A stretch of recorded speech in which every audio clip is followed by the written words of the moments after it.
দিয়েছে, এইভাবে হাত ছিঁড়ে দিয়েছে।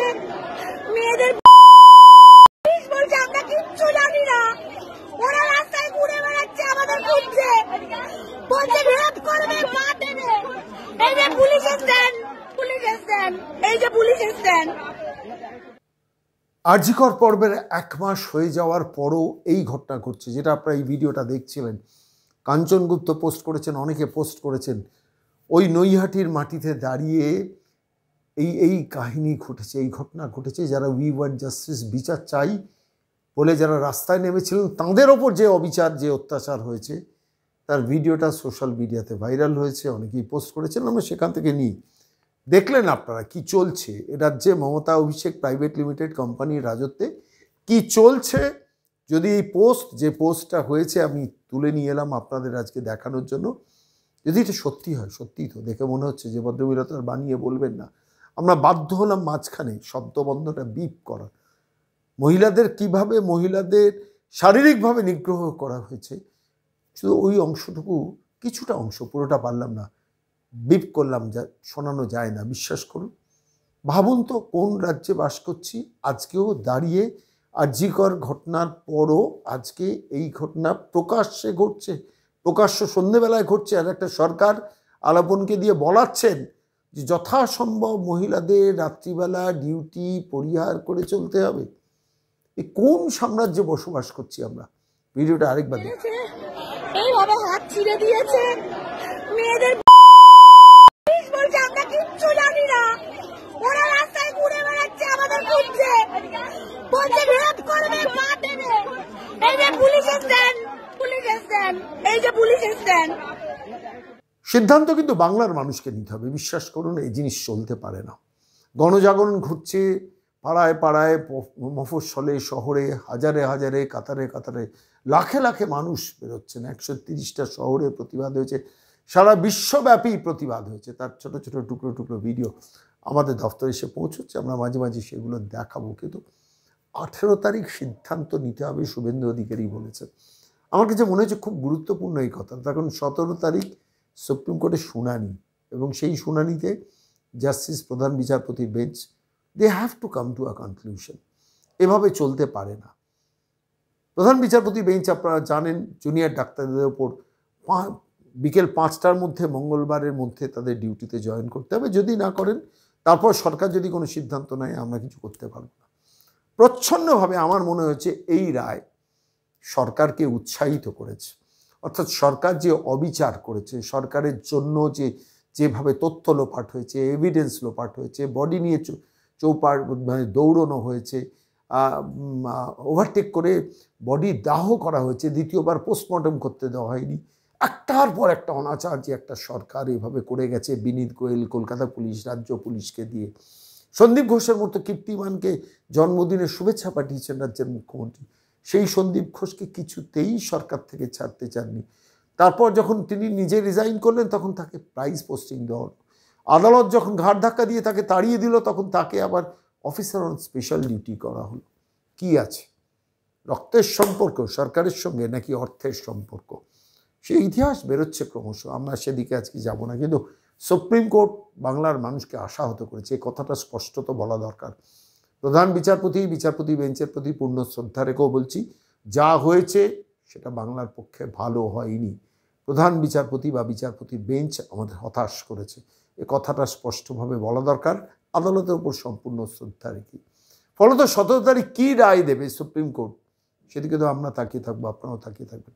তারপর 18 তারিখ একটা সিদ্ধান্ত বাংলার মানুষকে নিতে হবে। যেভাবে জুনিয়র ডাক্তাররা সিদ্ধান্তটা নিয়েছেন, পরিষ্কারভাবে সুপ্রিম কোর্ট যে অর্ডার দিয়েছেন বা যে নির্দেশ বা যে অনুরোধ করেছেন, জুনিয়র ডাক্তাররা পরিষ্কারভাবে জানিয়ে দিয়েছেন যে তাঁরা তাঁদের সিদ্ধান্তে অবিচল। 5 দফা দাবি, সেই দাবি মানতে হবে। স্বাস্থ্য সচিব থেকে শুরু করে স্বাস্থ্য অধিকর্তা, এদের সরতে হবে। বিনীত গোয়েলকে সরতে হবে। এদের প্রত্যেকের, মহিলা ডাক্তার, পুরুষ ডাক্তার, প্রত্যেকের সিকিউরিটিটা 100% সুনিশ্চিত করতে হবে। এবং একাধিক দাবি রেখেছেন এবং যথার্থ দাবি। বাংলার মানুষ জুনিয়র ডাক্তারদের পাশে আছেন। এবং 17 তারিখ সুপ্রিম কোর্টকেও বাংলার মানুষের পাশে থাকতে হবে, সরকারের পাশে নয়। কথাটা বলে শুভেন্দু কি বলেছেন সে বক্তব্যটা আজকে শোনাব।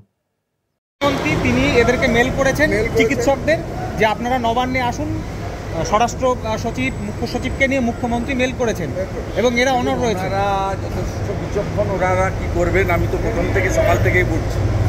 ওদের যে দৃঢ়চেতা, লক্ষ্য অবিচল থেকে মেরুদণ্ড সোজা করে লড়াই, তাকে গোটা বাংলার মানুষ স্যালুট করছে। আর এই মুখ্যমন্ত্রী মাইনরিটি মুখ্যমন্ত্রী, 46% লোকের ভোট পেয়েছে, 54% লোক এই মুখ্যমন্ত্রীর বিরুদ্ধে ভোট দিয়েছে। আর এরা প্রথম থেকেই বলেছেন যে আমরা রাজনীতির বাইরে লড়াইটা করব। আমি ওদের থেকে, ওরা আমার ভাই বোনের মতো জুনিয়র ডাক্তার, আমি ওদের দাদা হিসেবে পরামর্শ এটাই দিতে পারি যে মুখ্যমন্ত্রী একটা রাজনৈতিক পোস্ট, এদের মুখ্যমন্ত্রীর সঙ্গে বসা উচিত হবে না। এরা বসলে মুখ্য সচিব অথবা গভর্নরের মধ্যস্থতায় বসুন। মুখ্যমন্ত্রী একটি রাজনৈতিক পোস্ট, এরা প্রথম থেকে যেহেতু রাজনীতির বাইরে থেকে লড়াই করেছেন, তাহলে এনাদের বসতে গেলে আমার মনে হয়, এটা আমার পরামর্শ, ফাইনালি ওরা কী করবে ওদের ব্যাপার। দে আর ভেরি এফিসিয়েন্ট এবং ওরা যথেষ্ট ইন্টেলিজেন্ট এবং কনসাস পিপুল এবং তারা দেশপ্রেমী পিপুল, হাইলি এডুকেটেড, MBBS হয়েছে, পড়াশোনাতে যথেষ্ট মেধার সঙ্গে পাস করে এরা আমাদের জীবন রক্ষাকারী। আমি এদেরকে একটাই পরামর্শ দেব, মুখ্যমন্ত্রীর সঙ্গে বসবেন না, কারণ আপনারা প্রথম থেকেই বলেছেন যে এই আন্দোলন রাজনীতির বাইরে। মুখ্যমন্ত্রী রাজনৈতিক ব্যক্তিত্ব এবং তিনি অনেকবারই জুনিয়র ডাক্তারদের হুমকি দিয়েছেন, ধমক দিয়েছেন, দেখে নেব বলেছেন, আমি চাইলে FIR করতে পারি বলেছেন। তাই ওনাদের যদি বসতেই হয়, সমস্যা মেটাতে গেলে আলোচনার মাধ্যমেই হয়, সেক্ষেত্রে মুখ্য সচিব বা আমাদের যে রাজ্যের সাংবিধানিক প্রধান রাজ্যপাল মহোদয়ের মধ্যস্থতায় বসা উচিত। মুখ্যমন্ত্রী উৎসবে ফেরার কথা বলছেন এই আবহে। বাঙালি কি করবে সেটা মমতা ব্যানার্জি বলতে পারে না। 18 তারিখে সুপ্রিম কোর্ট দেখার পরে বাঙালি ঠিক করবে বাঙালি কি করবে। বাঙালির দায়িত্ব মমতা ব্যানার্জি কেউ দেয়নি, কারণ উনি গত লোকসভা ভোটেও 45.67% ভোট পেয়েছেন। উনার বিরুদ্ধে 56% বাঙালি ভোট দিয়েছে। ভাগ হয়েছে ভোট, বিজেপি 39, CPM 5.5 ভাগ হয়েছে, তাই উনি জিতেছেন। কিন্তু গরিষ্ঠ সংখ্যক বাঙালি উনার প্রতি অনাস্থা জ্ঞাপন করেছে লাস্ট লোকসভা নির্বাচনে।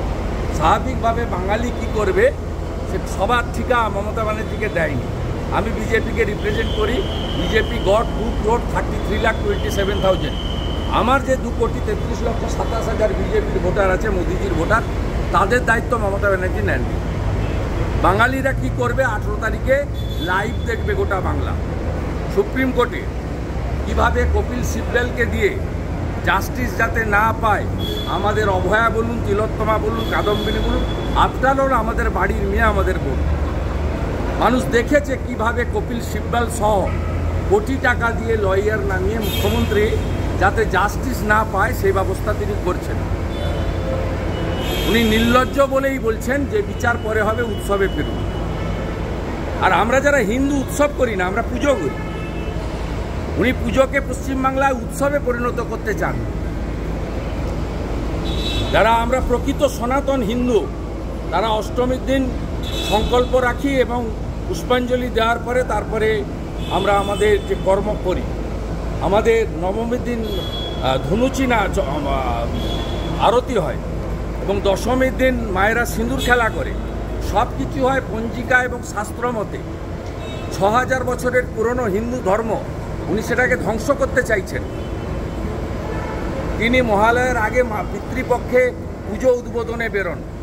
পিতৃপক্ষে কোনো শুভ কাজ কোনো হিন্দু লোক করে না। পিতৃপক্ষে বাবা মা যাদের গত হয়েছে তারা গয়ায় গিয়ে পিণ্ডদান করেন। আর এই মুখ্যমন্ত্রী হিন্দু ধর্মকে এখানে কালচারাল প্রোগ্রাম এবং উৎসবে পরিণত করেছেন। সেই কারণে আজকে সন্দেশখালীর সরবেড়িয়াতে দুর্গা মায়ের মূর্তি ভাঙা হয়েছে, তৈরি করা মূর্তি। খোঁজ নেন, ছবি দেখুন। তাহলে এই পুজোয় বাঙালি বা বিজেপি কর্মীরা কি করবে, আপনি কি বলবেন? 18 তারিখে সুপ্রিম কোর্ট বলার পরে বাঙালি কি করবে, বাঙালি যথেষ্ট সচেতন। বাঙালি রাজা রামমোহন রায়, ঋষি বঙ্কিমচন্দ্র, শরৎচন্দ্র চট্টোপাধ্যায়, রবীন্দ্রনাথ ঠাকুর, বিদ্যাসাগর, সর্বোপরি রামকৃষ্ণ দেব, বিবেকানন্দ, শ্রী চৈতন্যদেবের আদর্শে বাঙালি দীক্ষিত। বাঙালির মেধা আছে, বাঙালি বিশ্বকাপায়। বাঙালি কি করবে? এই নিম্ন মেধার অশিক্ষিত মুখ্যমন্ত্রীকে ঠিক করার দরকার নেই।